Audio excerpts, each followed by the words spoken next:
Hello students, IIT brain में आपका स्वागत। आज फिजिक्स में जिस टॉपिक पे हम डिस्कस करेंगे उसका नाम है electric field vector. Electric field vector inside cavity of a sphere. यानी क्या थीम एक बार समझे कि एक स्फीयर जो कि non conducting uniformly charge distributed है, यानी इस स्फीयर में कंप्लीट बल्क में यूनिफॉर्म डेंसिटी रो का चार्ज डिस्ट्रीब्यूटेड है और आप इस आर रेडियस के नॉन कंडक्टिंग सॉलिड स्फीयर में से एक कैविटी कट कर ले रहे हैं किसी भी पोजीशन पर आर्बिट्रेरीली। मान लेते हैं कैविटी आपने इस पोजीशन पे कट की है। यहां पर कैविटी बनाने का अर्थ यह है कि इतने रीजन का चार्ज आपने एम्प्टी कर दिया है, यानी इस रीजन से आपने चार्ज को हटा दिया है और बाकी स्फीयर में चार्ज अवेलेबल है। सो इस सॉलिड नॉन कंडक्टिंग स्फीयर में से कुछ स्पेस में से चार्ज को हटा के कैविटी क्रिएट कर दी गई है। आपको इस कैविटी के किसी आर्बिट्रेरी पॉइंट P मान लीजिए, इस पॉइंट P पर इलेक्ट्रिक फील्ड की वैल्यू कैलकुलेट करनी है। तो इस आर्टिकल में हमको एक कैविटी के अंदर किसी पॉइंट P पर नेट इलेक्ट्रिक फील्ड का वैल्यू कैलकुलेट करना है उस चार्ज के कारण जो रिमेनिंग इस सॉलिड नॉन कंडक्टिंग स्फीयर में अवेलेबल है। तो कैसे सॉल्व करेंगे इस तरीके की प्रॉब्लम को, एक बार आप देखें। इस तरीके की प्रॉब्लम को सॉल्व करने के लिए आप पहले एक जनरल केस अपने माइंड में मेकअप करें कि आप ये मान सकते हैं कि एक रो डेंसिटी का कंप्लीट स्फीयर बिना कैविटी का आपके सामने अवेलेबल है। सो अगर एक कंप्लीट रो डेंसिटी का स्फीयर जो इलेक्ट्रिक फील्ड डेवलप करता है वो हम इस P पॉइंट पे कैलकुलेट कर ले, तो उस इलेक्ट्रिक फील्ड में से इस कैविटी वाले स्फीयर के कारण बनने वाले इलेक्ट्रिक फील्ड को माइनस करके हम इस P पॉइंट पर नेट इलेक्ट्रिक फील्ड को कैलकुलेट कर पाएंगे।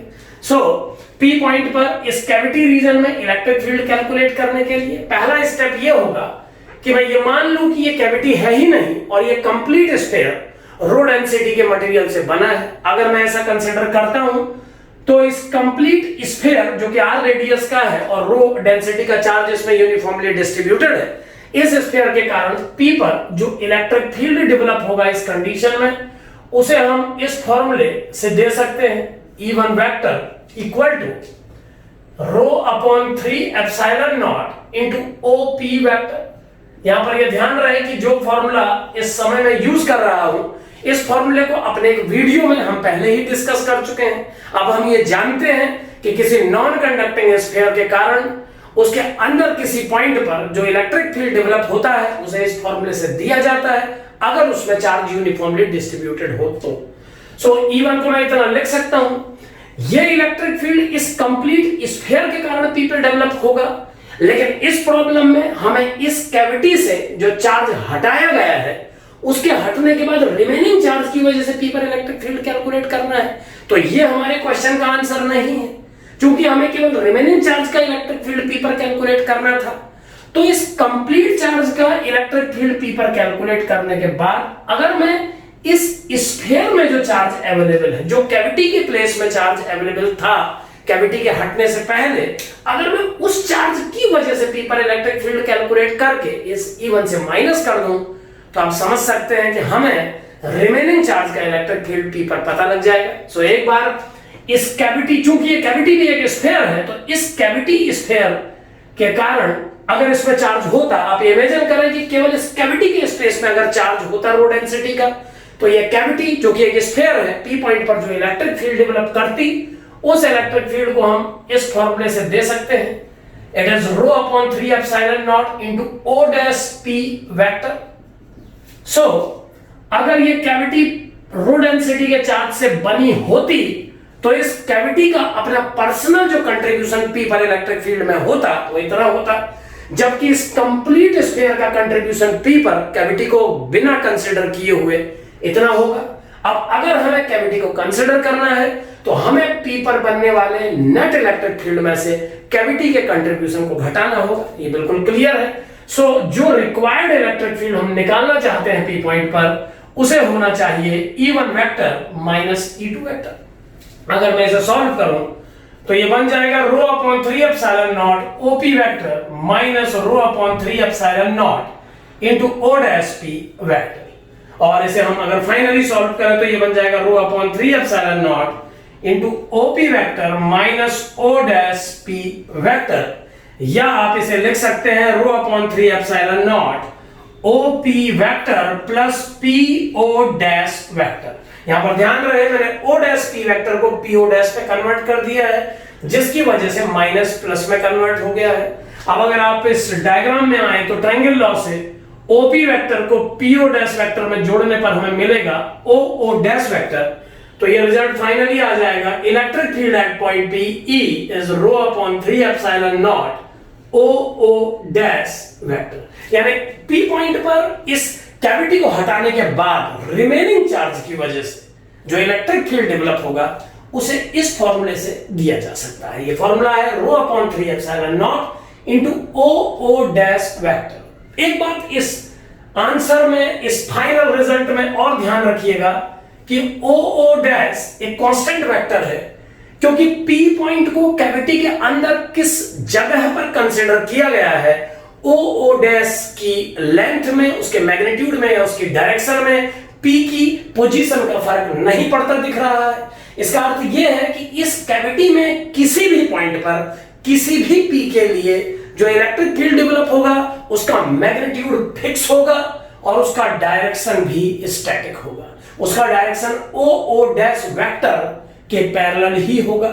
यानी पी पर डेवलप होने वाले इलेक्ट्रिक फील्ड की जो फाइनल डायरेक्शन आई है वो ओ ओ डैश के अलोंग है। इसका मतलब इस कैविटी में किसी भी पॉइंट पर मैं इलेक्ट्रिक फील्ड की डायरेक्शन को शो करूं तो वो ओ और ओ डैश वेक्टर को ज्वाइन कराने वाले वेक्टर के अलोंग ही होगी।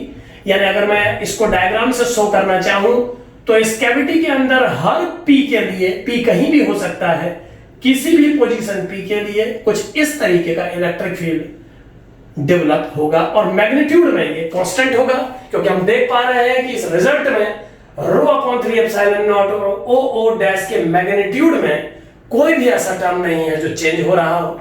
सो ये बात हमेशा याद रखें स्टूडेंट्स कि किसी स्फीयर में अगर एक स्फेरिकल कैविटी क्रिएट कर दी जाए तो उस कैविटी के अंदर किसी भी पॉइंट पर इलेक्ट्रिक फील्ड का मैग्नीट्यूड और डायरेक्शन कांस्टेंट होती हैं। उसका magnitude row upon 3 epsilon not into the distance between centre of sphere and centre of cavity से दिया जाता है। यहां पर रो एप्सिलॉन नॉट और ओ डैश में सभी टर्म कांस्टेंट है। अगर हम ओ से ओ डैश तक के वेक्टर को ए लेंथ का डिफाइन करना चाहें या हम दोनों के सेंटर के बीच के डिस्टेंस को ए मैग्नीट्यूड का कहें और इस डायरेक्शन में जाने वाले यूनिट वेक्टर को आर कैप से शो करें या ए कैप से शो करें तो इलेक्ट्रिक फील्ड के फाइनल आउटकम को मैग्नीट्यूड में rho upon 3 epsilon not into A और डायरेक्शन में ए कैप बोला जा सकता है। यहां ध्यान रहे ए कैप स्फीयर के सेंटर से कैविटी के सेंटर को ज्वाइन कराने वाली लाइन का डायरेक्शन है। सो इस तरीके से आप किसी कैविटी के अंदर इलेक्ट्रिक फील्ड कैलकुलेट कर सकते हैं। रिजल्ट स्पेसिफिक है, स्टूडेंट्स इस बात पर ध्यान दें कि रिजल्ट केवल उन केसेस को कवर करता है जिसमें एक स्फीयर के अंदर आप स्फेरिकल कैविटी बनाते हैं। एक बात और ध्यान रखें कि रिजल्ट केवल कैविटी के अंदर के पॉइंट्स पर इलेक्ट्रिक फील्ड की वैल्यू को दे रहा है। अगर आप इस बल्क में किसी पॉइंट पर इलेक्ट्रिक फील्ड निकालना चाहें या बाहर किसी पॉइंट पर निकालना चाहें तो आप इस फॉर्मूले को यूज नहीं कर पाएंगे। उन परिस्थितियों में आंसर निकाला जा सकता है लेकिन रिजल्ट इतना यूनिफॉर्म नहीं आएगा। ये ध्यान रखें। दूसरी बात पे और ध्यान रखें कि स्फीयर के अंदर बनाई गई इस स्फेरिकल कैविटी में ही रिजल्ट वैलिड है। अगर आप स्फीयर के अंदर किसी सिलेंड्रिकल कैविटी या किसी अदर शेप की कैविटी क्रिएट करें तो इस तरीके का कोई रिजल्ट वैलिड नहीं होगा। रिजल्ट को समझें और एक बार खुद सॉल्व करने की कोशिश करें। Thank you.